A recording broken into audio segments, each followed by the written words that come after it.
થઈ ગયો।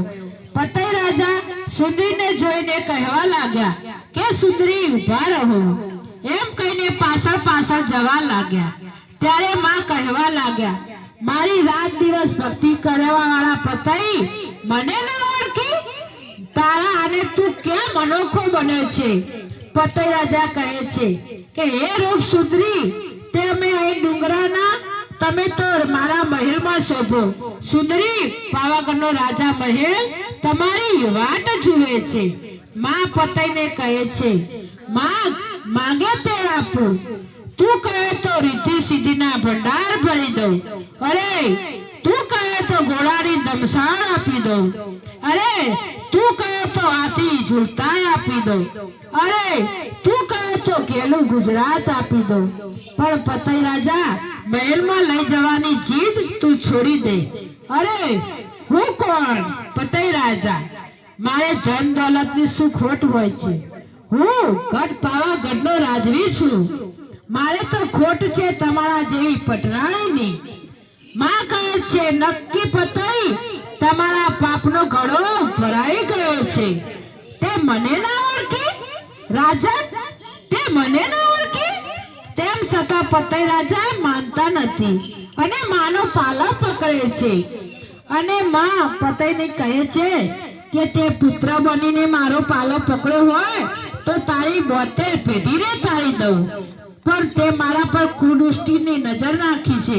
મારો પાલો છોડી દે રાજન, મારો પાલો છોડી દે।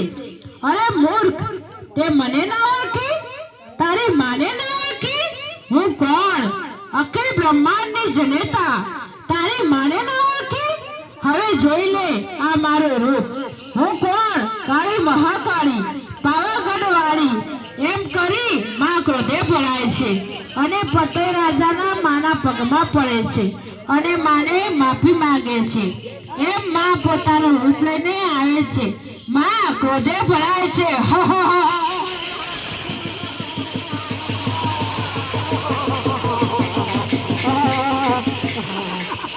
પતઈ રાજા માના પગમાં પડે છે અને માને માફી માંગે છે, એમ પોતાનું રૂપ લઈને આવે છે।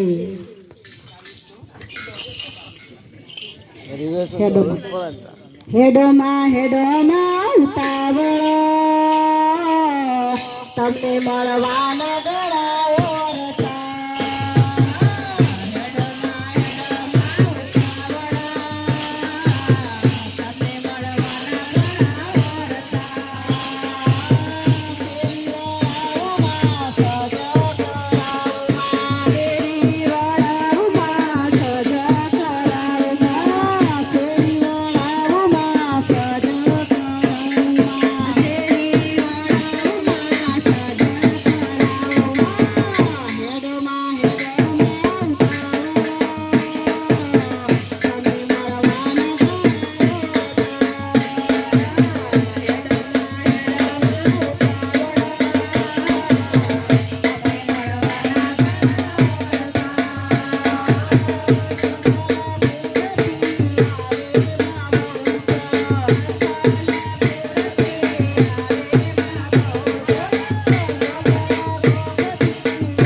કાળી હે મામા કાળી મારા ગામમાં રોગ રોગ બધું કાળા પાટમાં જાય મારા રંજનબેન ના ગયા ભલા ભંડાર હોય તેમની મનોકામના પૂરી થાય બોલો મહાકાળી માત કી જય એ બી બધી મનોકામના તો પૂરી જ છે બોલો અંબે બહુચર માત કી જય મહાકાળી માત કી જય